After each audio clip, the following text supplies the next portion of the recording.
Hi, I have a big collection of art books and I thought I'd take you through them today. As much for your entertainment as for my own sake, actually, because I really do not utilize them as much as I would like to. Some of these I've read a bit of, but the majority I really have barely opened. And I think it's good to get a reminder of what you actually own, also because I find it can spark a lot of inspiration, especially art books. So yeah, I think it'll be fun.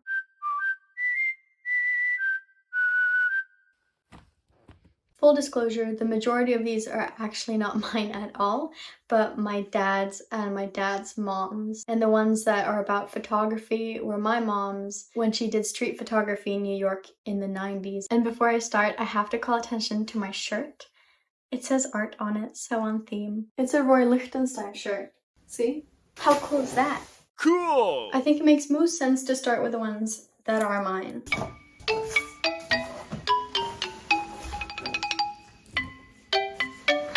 Oh, and this one. These guys. All of a sudden this video is not nearly as impressive. This one is one of, if not my favorite. I've read most of this one actually, and it's really good. I bought it when I was at Glyptoteket in Copenhagen. It was the first time I went there, and I went all alone on a Wednesday because they have free entrance the last Wednesday of every month. And it was just me and my headphones and all of this art. It was heavenly. And then in the gift shop, I bought this. Basically, this book takes you through lots of symbols that appear throughout art history and what they mean. Like some really basic ones like the skull. And then some other symbols that you might not know had so much meaning behind them. The swastika. One thing I love about art books is that they have so much art in them, which you would expect, but I just love how big the images are on the page. And also the quality of them, like they're always so crisp. So a book like this that's not about something visually specific within the art world, like one artist or something like that, has a really wide array of art that you might not otherwise be exposed to. And I think that's really inspiring. So that's why this is one of my favorites. Wow, I really like this one. Isn't that a cool composition? Like in this little globe? Maybe I'll copy it someday. Or not copy, but you know, take inspiration from. Wow, some stunning pictures in here. I can't wait to get back into this one.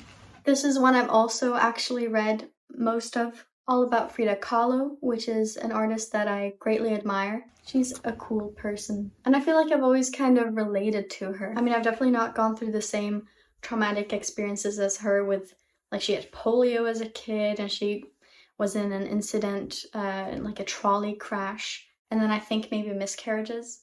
But I love the way she depicts her pain and her use of red. Red is my favorite color, but like the way she includes gory things that people would maybe otherwise shy away from.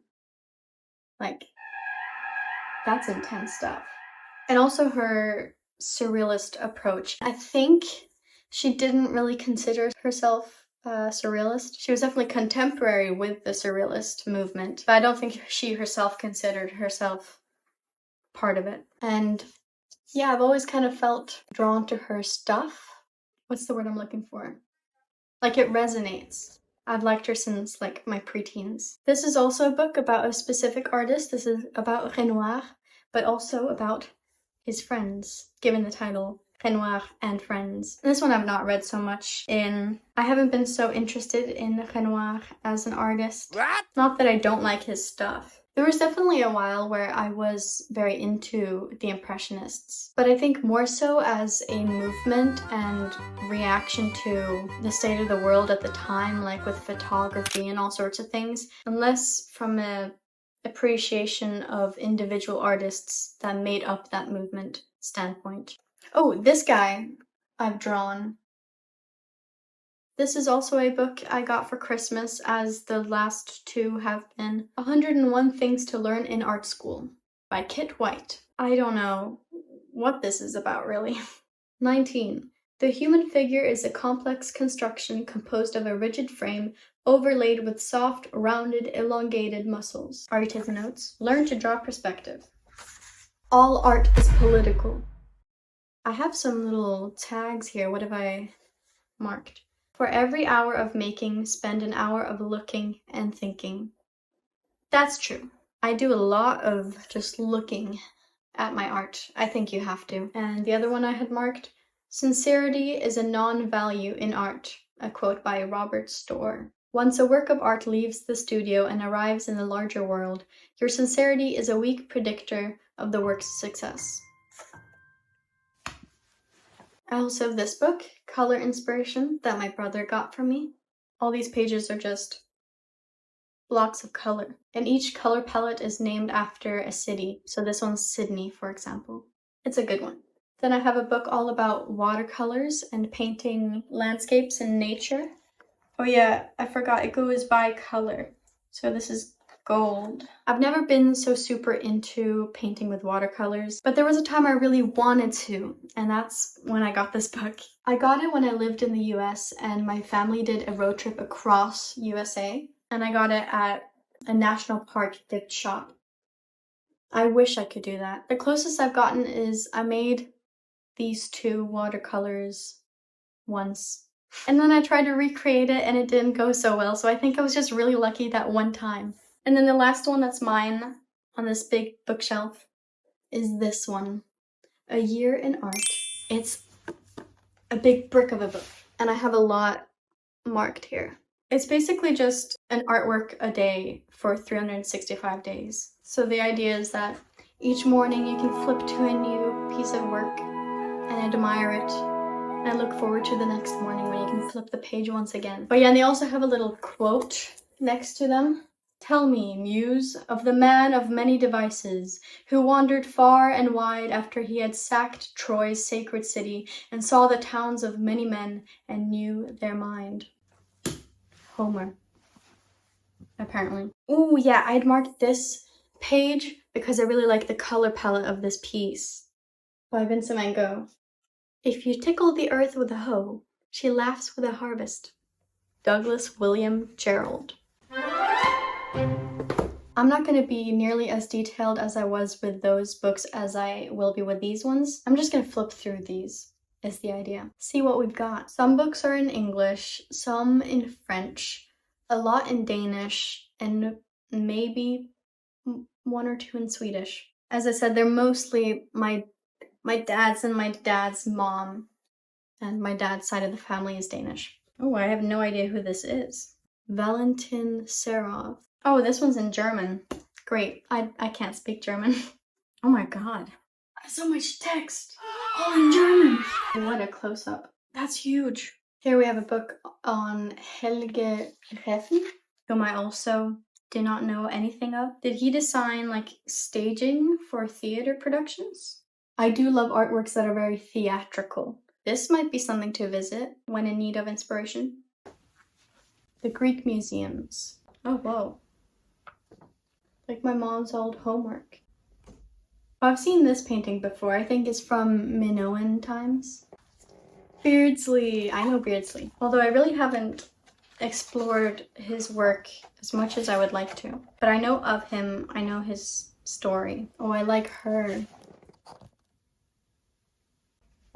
I also like how much of this is just black. Oh, and this book was in English. Yes! Then I have this whole series of books of prints. This one is Rembrandt. But see, it's just, there's no text, there's just images. So that you can take these out and frame them. Dramatic. Oh, I didn't even know we had a book on him. There's a book on Marc Chagall. I love Marc Chagall. This is Marc Chagall. In 2021, I got this big calendar for my wall where each month was a new Chagall painting. This one on the cover is a classic. I should definitely read this one, even though it's in Danish. Like, I wonder if it writes anything of his painting process. I don't even know what his main medium is. Nice, a book on Edward Hopper, the painter of Nighthawks. Oh, I've also seen this one before. Of the sad clown. A lot of architecture, buildings, structures, and windows that aren't reflective like windows normally are. They're almost like holes into the house. Such a distinct vibe. Didn't know I owned this either. A book about the International Poster Biennale in Warsaw, 1984. Lots of poster designs here. Whoa. Interesting. Treasures of the Hermitage. Hermitage. I don't know what this is. Treasures of the Hermitage. Greek, Roman, Near Eastern art. Oh, cool. What is Hermitage? Okay, and now it's Flemish and Dutch art. Oh, this is cool. I like these guys. I don't know why, but I like them. I want to include these guys in a painting. I'll be marking this page. I don't know what the point of this book is, but I like it. I'll be putting this one aside. This is a book I got from my femme, my grandma. It's in French. Du studio des estampes du studio de 10 bambous. Les planchers dont traité des peintures chinois. Okay. Chinese plant paintings. Bamboo and other stuff. Plancher de l'harmonie parfaite. Posters of perfect harmony. African art. I should really do a deep dive into African art. I feel like I know nothing about it. And I was born in Africa. I like this spread because it has something from Nigeria and something from Egypt right next to each other. Grand Empire. Virtue and Vice in the Napoleonic Era. I don't think this is a art book. I think it's just a book about the Napoleonic era. But I found it among my dad's many books on the Napoleonic Wars. And this one had lots of pictures. And so I just thought, I'll take that. See, it's got some art in it. Whoa, what? Oh, this one's cool. Look at that. Oh, I love the colors in this and the framing of it. Frame within the frame. I love that stuff. What? And there's turnips or something, of which the roots imprison these little babies holding hands with other babies whose feet are touching a sun that's being eclipsed by the moon. What is this madness? I love it. What? Okay, I am marking this one. It doesn't even say who it's by. Oh no, this is cool. Okay, it is an art book. This one I will be revisiting, and it's not even that heavy for being so big. I think I'll set this one aside too. Dansk Kunst. 89. Danish art. Oh, this is at Glyptoteket. Yeah, wow, this is a wide array of things. Very diverse selection of art. Look at these little guys. They're like creepy, skinnier versions of the statues I was awing at before. And it's got red. I like this one. They look disturbing. Almost like fetuses. Oh no, what? This is gross. I like it. Don't mind if I mark this one too. Le livre du dessin et de la peinture. A book on how to draw and paint in French. Klassische Kunst, Rome. Classic art from Rome. Yeah, there's a lot of architecture. There's lots of pillars. Ah, this famous guy. Lots of noseless busts. Oh, this one's one of my favorites. This was my dad's, and it's all about the Pre-Raphaelites. I love the Pre-Raphaelites. Well, I don't know if I love them as people. I don't know much about them, but I love their art and their idea. Because a lot of it is medieval inspired, and I like medieval stuff. There's some really famous ones you probably recognize. These ones. Oh yeah, and of course the famous Ophelia painting, a classic. I just love these works. I feel like the compositions are always so yummy, and the subjects are always framed so nicely. I have marked quite a few pages in this book. There's one in here that I copied and made into a painting. Where is it? Ah, this one. I copied the composition of with the three ladies, and I reimagined it into a painting that I titled The Night Sky's Disciples. I don't know how much I like the piece I made, but I like that I made it. Jan Zipranstein, Moderne Dansk Maleri. Modern Danish paintings. A lot of Danish art on this shelf. Malerne på Skagen. Ah, yes. I know of these Danish artists. This is probably worth knowing about. I'll probably read about this eventually. There's so much stuff to read, you know. A book on Magritte. I've actually been to the Magritte Museum in Belgium when I was there in November last year. Wow, there's art pieces in here from other artists that I guess he references or takes inspiration from. That's cool. Yeah, so wackifully surrealist. Acrylmaleri, a book all about painting with acrylics in Danish. Joan Micho. Micho. Who is this? I've definitely heard of him. I feel like whenever I see stuff like this, I always think it's Kandinsky, even though it's very much not. And then I see Kandinsky and then I'm like, yeah, that's obviously Kandinsky, but I get confused, okay? I love the colors. Bright, primary colors. I'm like getting hot in the face from sitting here. I also decided to sit on a very creaky part of the floorboards. This is a really cool book that I recently rediscovered. It's also so heavy. All about anatomy. Anatomisk tecknarskola. This one's in Swedish. It's got lots of anatomy, human anatomy and animal anatomy. Lots of drawings of bones and muscles and so much stuff. It hurts to lift up. I really like this page with the hips. I really want to include some hip bones in one of my paintings someday. A good book. This is a book all about Japanese prints that inspired Vincent van Gogh. Vincent van Gogh was very much taking part in the, what was it called, Japonism craze at the time in the 1800s, which influenced artists to paint more flat, these sort of Japanese prints. And then it also includes Japanese prints that Vincent van Gogh had in his own collection.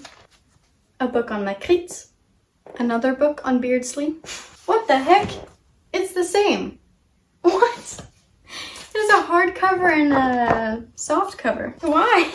Okay, hey, I'm back. My phone ran out of storage and I needed to take a break as well because I got really hot. My running theory is that one of the Beardsley copies is my dad's and the other is my grandma's, because my mom didn't even know who Beardsley was.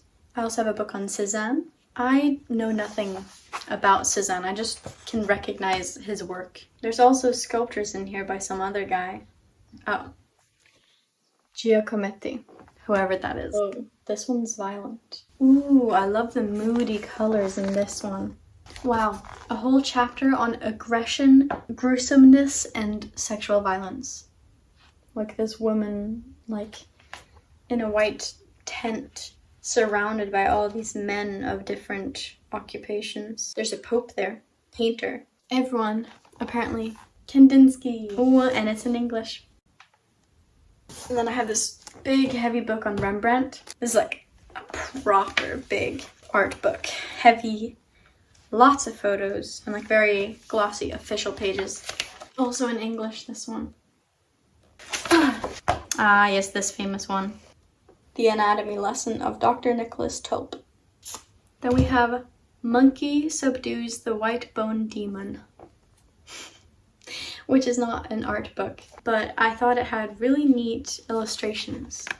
This was among my grandma's stuff. I haven't read it yet. I really should. It's in English too. Without waiting for Pixie's reply, she burst out crying. "Oh, my poor child," she wailed.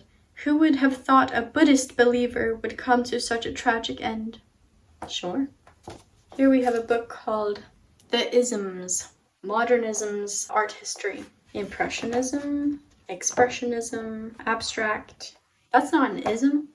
Francis Bacon. No, it's not this one, but I've seen a Francis Bacon in person. Oh, now I can't remember what it's called, but the big art museum in Brussels. And I didn't expect to see it, and I turned around the corner and there was a Francis Bacon. I was like, Bacon. And Sebastian, who I was with, was like, "What? Are you hungry?" He didn't say that. That's just me being witty. Another big book on Renoir. Japan Today. Modern Japanese culture and art, I guess. Modern for what, the 1990s? Whoa, that's epic. I gotta have a look into this one. Whoa, what? Lots of swastikas. Some guy farting on Marilyn Monroe. I don't know if it's called Kimura Camera or Parco View. Parco View 4. Here's a book on Art Nouveau. Ooh, this is nice. Here's another book on Art Nouveau, but bigger and heavier. Specifically, Art Nouveau in Belgium. Architecture and interior design. Stunning. Art Nouveau is so impressive. Oh, wow, another book on Art Nouveau. Okay, this is illustrations. Okay, Tokyo. It's about Tokyo, and it's about architecture. Like, it's mainly text. And that's it for this bottom shelf here. But I also have on this top shelf lots of books about drawing, basic watercolor techniques, artist sketchbook, watercolor, and photography. This one is Henri Cartier-Bresson. I have no idea if he's French, but I pronounced it as if he's French. This one's my mom's, of course. And there's this whole big book about photography. Oh, very floppy. Like how to work a camera and how colors appear and how to handle film. Analog camera, of course. Oh, this book is too floppy for its own good. Oh my goodness.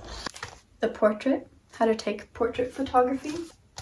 The photograph on photography. 20th century photography. This is a nice little handy book, not big and floppy.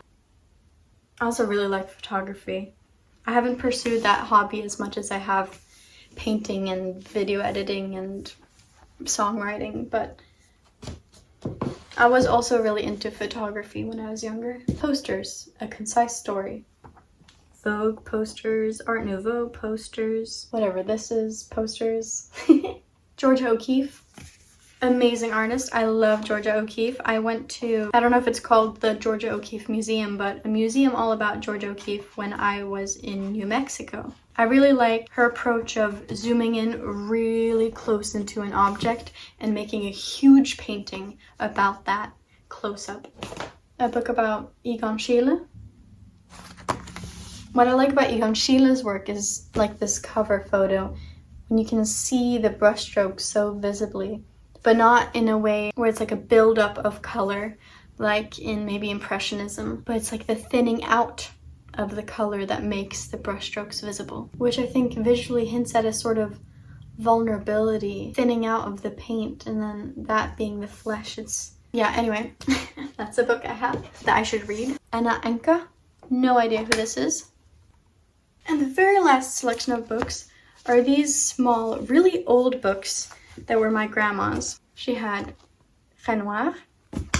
I have Utrillo. I have no idea how you pronounce this guy's name. I don't know who he is. Byzantine mosaics in Greece.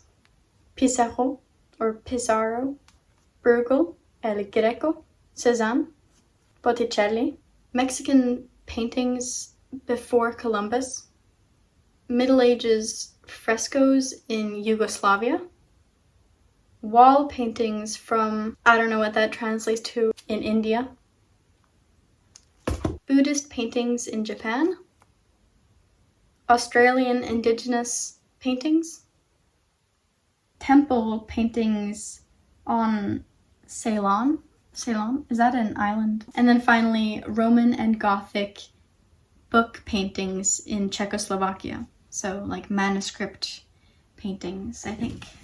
And that's it. A very impressive collection. And I think that is all the art books I have on my shelf. I hope this wasn't boring and put you to sleep. It was productive for me because I got inspired, as you saw. Now I have a lot of footage to go through and literally no storage left on my phone.